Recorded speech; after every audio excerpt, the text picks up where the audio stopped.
ফের লাগামহীন নিত্যপণ্যের বাজার, বিপাকে ভোক্তারা।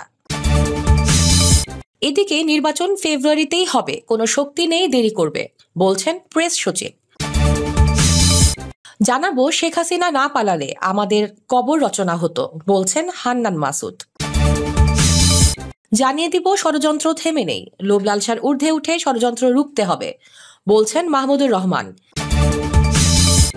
এবং সর্বশেষ জানাবো নির্বাচন নিয়ে নতুন করে ষড়যন্ত্র শুরু হয়েছে, বলছেন জয়নুল আবদিন ফারুক। এতক্ষণ শুনছিলেন শিরোনাম, এবারে বিস্তারিত। ফের লাগামহীন নিত্যপণ্যের বাজার, বিপাকে ভোক্তারা। মাছ মাংসের দাম বেড়ে যাওয়ায় মানুষের প্রধান ভরসার জায়গা ছিল সবজি। ফের বেড়েই চলেছে সবজির দাম। বাসাবাড়িতে নিয়মিত খাওয়া হয় এমন অধিকাংশ সবজির দাম এখন ৮০ টাকার উপরে। সবজির দাম চড়া থাকায় অস্বস্তি বেড়েছে ক্রেতাদের। বিশেষ করে নিম্ন ও সীমিত আয়ের মানুষেরা বেশি সংকটে পড়েছেন। বাজার ঘুরে দেখা গেছে বর্তমানে অধিকাংশ সবজির দাম ৮০ টাকার ওপরে। সাম্প্রতিক সময়ে সবচেয়ে বেশি বেড়েছে বেগুনের দাম। বাজারে ১০০ টাকার নিচে কোনো বেগুনই নেই, সর্বোচ্চ দাম ২০০ টাকা। ৩ সপ্তাহ আগেও ৬০ থেকে ১৪০ টাকার মধ্যে ১ কেজি বেগুন কেনা যেত। অন্যান্য সবজির মধ্যে প্রতি কেজি করলা, বরবটি, কাঁকরোলের দাম ১০০ থেকে ১২০ টাকা। আমদানি করা টমেটোর কেজি ১৬০ থেকে ১৮০ টাকা, আর পটল, ঢেঁড়স, ঝিঙার কেজি ৮০ থেকে ১০০ টাকা। কেজিতে ৬০ থেকে ৮০ টাকা দামে কেনা যায় চিচিঙ্গা, ধুন্দুল, কচুমুখী প্রভৃতি সবজি। আর ৫০ টাকার নিচে রয়েছে শুধু মিষ্টি কুমড়া, পেঁপে, কাঁচকলা সহ হাতে গোনা কয়েকটি সবজির দাম। এছাড়া প্রতি পিস লাউ ৭০ থেকে ৮০ টাকা ও চাল কুমড়া ৫০ থেকে ৭০ টাকায় বিক্রি হচ্ছে। এছাড়া প্রতি কেজি কাঁচামরিচের দাম এখন ২০০ থেকে ২৪০ টাকা। এদিকে বাজারে ইলিশের দাম কিছুটা কমলেও চড়া দামে বিক্রি হচ্ছে অন্যান্য মাছ। বাজারে ১ কেজি ওজনের ইলিশ বিক্রি হচ্ছে ২২০০ টাকায়, আর ৫০০ থেকে ৬০০ গ্রাম ওজনের ইলিশ ১৬০০ টাকা, ৭০০ থেকে ৮০০ গ্রাম ওজনের ইলিশ ১৮০০ টাকা ও ১.৫ কেজি ওজনের ইলিশ বিক্রি হচ্ছে ৩০০০ থেকে ৩২০০ টাকায়।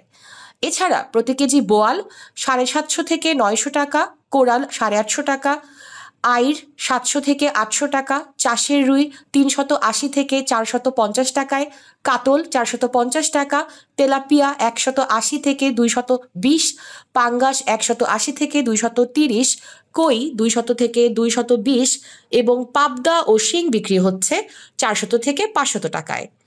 আর চাষের ট্যাংরা প্রতি কেজি ৭৫০ থেকে ৮০০ টাকা, কাচকি ৬৫০ থেকে ৭০০ টাকা ও মলা ৫০০ থেকে ৫৫০ টাকায় বিক্রি হচ্ছে।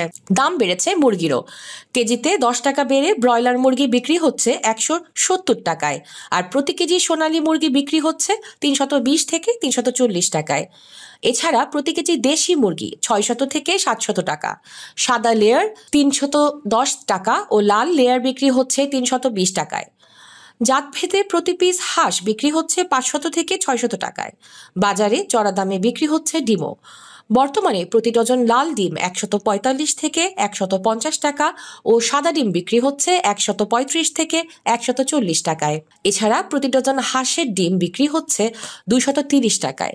বিক্রেতারা বলেছেন, বাজারে হঠাৎ করে বেড়েছে ডিমের চাহিদা, কিন্তু সেই তুলনায় বাড়েনি সরবরাহ, যা বাড়িয়ে দিচ্ছে ডিমের দাম।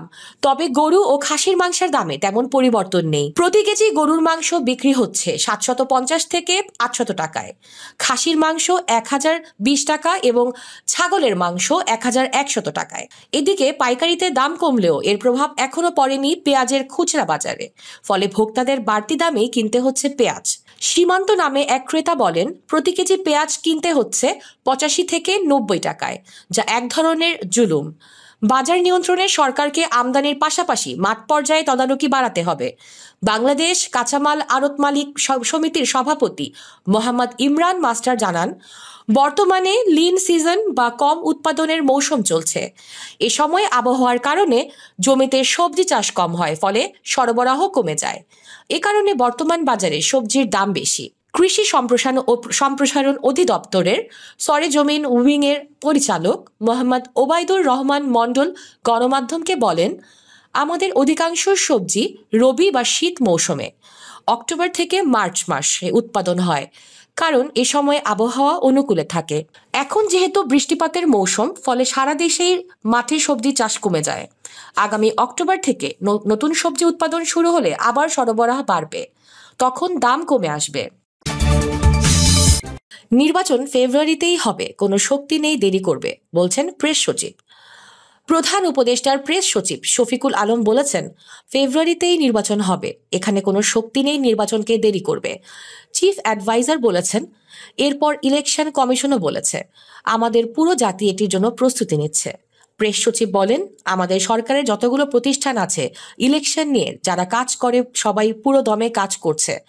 ইলেকশন ফেব্রুয়ারিতে হবে, এ বিষয়ে কোনো সন্দেহ নেই। যারা সন্দেহের বীজ রোপণ করছেন তাদের বলবো, আপনারা থামেন, রোজা শুরু হওয়ার আগেই ইলেকশন হবে। তিনি বলেন, জাতি নির্বাচনের জন্য অপেক্ষা করছে। বর্ষাটা শেষ হলে দেখবেন পাড়া মহল্লার নির্বাচনের আমেজ নেমে আসবে। সম্ভাব্য প্রার্থীরা দুয়ারে দুয়ারে যাবেন ভোটের জন্য। পাড়ায় পাড়ায় নির্বাচনী অফিস হচ্ছে, এটার আমেজ সব জায়গাতেই আসবে। আমেজ শুরু হলে কারো মনে যদি সন্দেহ থাকে, সেই সন্দেহটুকু চলে যাবে। নির্বাচন ফেব্রুয়ারিতে হবে। উপস্থিত সাংবাদিকদের উদ্দেশ্য করে তিনি বলেন, মাগুরায় মোট 10 জন শহীদ হয়েছেন। আওয়ামী লীগ যুবলীগের খুনি বাহিনীর হাতে শহীদ হয়েছেন ছাত্রদল নেতা রাব্বি। এছাড়া ঢাকায় ছোট ব্যবসা করতেন আল আমিন, তাকেও গুলি করে মারা হয়েছে। ছুটি পেয়েছি এসেছি, এই 2 জনের কবরে ফুল দিয়ে সম্মান জানিয়েছি। বাকি 8 জনের প্রত্যেকের কবরেও যাব। তাদের আত্মত্যাগের নতুন একটি দেশ পেয়েছি। সবাই মুখ ফুটে কথা বলতে পারছি, সামনে একটা সুন্দর নির্বাচন হবে। তাদের কারণেই আমরা নতুন বাংলাদেশ পেয়েছি, তাই তাদের সম্মান জানাতে এসেছিলাম। শেখ হাসিনা না পালালে আমাদের কবর রচনা হতো, বলছেন হান্নান মাসুদ। জাতীয় নাগরিক পার্টির এনসিপি সিনিয়র যুগ্ম মুখ্য সমন্বয়ক আব্দুল হান্নান মাসুদ বলেছেন, 5 আগস্ট ফ্যাসিস্ট শেখ হাসিনা দেশ থেকে না পালালে এতদিনে আমাদের কবর রচনা হয়ে যেত। গণঅভ্যুত্থান সফল হয়েছে বলেই আজ আমি আপনাদের সামনে দাঁড়িয়ে কথা বলতে পারছি। হান্নান মাসুদ বলেন, আমি আপনাদের সন্তান, আমি আপনাদের কাছে কখনো ভোট চাইতে আসবো না, কখনো বলবো না আপনারা আমাকে ভোট দেন। আপনারা যদি আমার থেকে যোগ্য কাউকে প্রার্থী হিসেবে পান, তবে তাকে ভোট দিয়ে জয়যুক্ত করবেন, এটাতে আমার কোনো আপত্তি নেই। তবু আমি চাইবো অবহেলিত এই জনপদের উন্নয়ন হোক। যিনি হাতিয়া দ্বীপের উন্নতি করতে পারবেন, আপনারা তাকেই ভোট দিয়ে জয়যুক্ত করবেন। নিজেদের মধ্যে অভ্যন্তরীণ দ্বন্দ্বে না জড়ানোর ওয়াদা করিয়ে তিনি বলেন, আপনারা সবাই আমার কাছে ওয়াদা করেন, নিজেদের মধ্যে কেউ হানাহানি মারামারি করবেন না। বিএনপি, জামাত কিংবা এনসিপি যে দলই করুক, আমরা যদি নিজেদের মধ্যে মারামারি করি, অরাজকতা সৃষ্টি করি, তাহলে সারা দেশের মানুষ আমাদের খারাপ বলবে। হাতিয়া দ্বীপের উন্নয়নের পরিকল্পনা জানিয়ে মাসুদ বলেন, আমি সরকারের কোনো মন্ত্রী উপদেষ্টা কিংবা কোনো কিছুতেই নেই, আমার বিশেষ কোনো ক্ষমতাও নেই। আপনারা যেমন আপনাদের সুখ দুঃখের কথা আমার কাছে শেয়ার করেন, তেমনি আমিও আপনাদের সুখ দুঃখের সেসব কথাগুলো সরকারের সঙ্গে জড়িতদের জানাই। তাদের অনুরোধ করে আপনাদের জন্য বিভিন্ন প্রকল্প আনার চেষ্টা করি। নদী ভাঙন নিয়ে এনসিপির নেতা বলেন, আমার নিজের চাচা খালারাও অসংখ্যবার নদী ভাঙনের শিকার হয়ে সবকিছু হারিয়েছেন। নদী ভাঙনের কষ্ট আমি বুঝি। হাতিয়াতে বিনিয়োগের জন্য এ মাসের শেষের দিকে জাপান থেকে একটি টিম হাতিয়া পরিদর্শন করতে আসবেন। আমরা যদি ঠিকভাবে কাজ করার সুযোগ পাই, আগামী 5 বছরের মধ্যে হাতিয়া দ্বীপ সেন্ট মার্টিন থেকেও সুন্দর হবে। ষড়যন্ত্র থেমে নেই, লোভ লালসার ঊর্ধ্বে উঠে ষড়যন্ত্র রুখতে হবে, বলছেন মাহমুদুর রহমান। লেখক, বুদ্ধিজীবী ও দৈনিক আমার দেশ পত্রিকার সম্পাদক ডক্টর মাহবুবুর রহমান বলেছেন, ফ্যাসিবাদ পালিয়ে গেলেও ষড়যন্ত্র থেমে নেই। তারা তরুণ ও যুবকদের চরিত্র হননের চেষ্টাও চালিয়ে যাচ্ছে। লোভ লালসার ঊর্ধ্বে উঠে একতাবদ্ধ থেকে এই ষড়যন্ত্র রুখতে হবে। বিশেষ অতিথির বক্তব্যে অবসরপ্রাপ্ত অতিরিক্ত সচিব খন্দকার রাশেদুল হক বলেন, যুবকরাই হলো সমাজ পরিবর্তনের মূল হাতিয়ার। নিজ নিজ অবস্থান থেকে অর্জিত বিপ্লবের চেতনাকে কাজে লাগাতে হবে। প্রবীণরা যুবকদের উদ্বুদ্ধ করবে, আর যুবকরা জীবন বাজি রেখে পরিবর্তনের জন্য ঝাঁপিয়ে পড়বে। জামাতে ইসলামের কেন্দ্রীয় কর্মপরিষদ সদস্য ও ঢাকা নগর দক্ষিণের নায়েবে আমির ও ঢাকা 8 আসনে জামাত মনোনীত সদস্য পদপ্রার্থী অ্যাডভোকেট ডক্টর হেলাল উদ্দিন বলেন, জুলাই বিপ্লবে ফ্যাসিস্ট হাসিনা পালালেও বড় ফ্যাসিবাদ বাংলাদেশ সচিবালয়ে গেড়ে বসেছে। তারা মাঠ প্রশাসনের মাধ্যমে বালু লুট, পাথর লুটের নিরাপত্তা দিতে পারে না। এই প্রশাসন আসন্ন নির্বাচন জনগণের নিরাপত্তা কিভাবে দিবে বলে প্রশ্ন ছুড়ে দেন তিনি। নেক্সাস ডিফেন্স অ্যান্ড জাস্টিসের সভাপতি ব্রিজে অবসরপ্রাপ্ত এটিএম জিয়াউল হাসান বলেন, জুলাই গণঅভ্যুত্থানের চ্যালেঞ্জ পুরোটাই ভেঙে গেছে, আরও বিপ্লব হবে। সে বিপ্লবের জন্য তরুণ সমাজকে প্রস্তুত থাকতে হবে।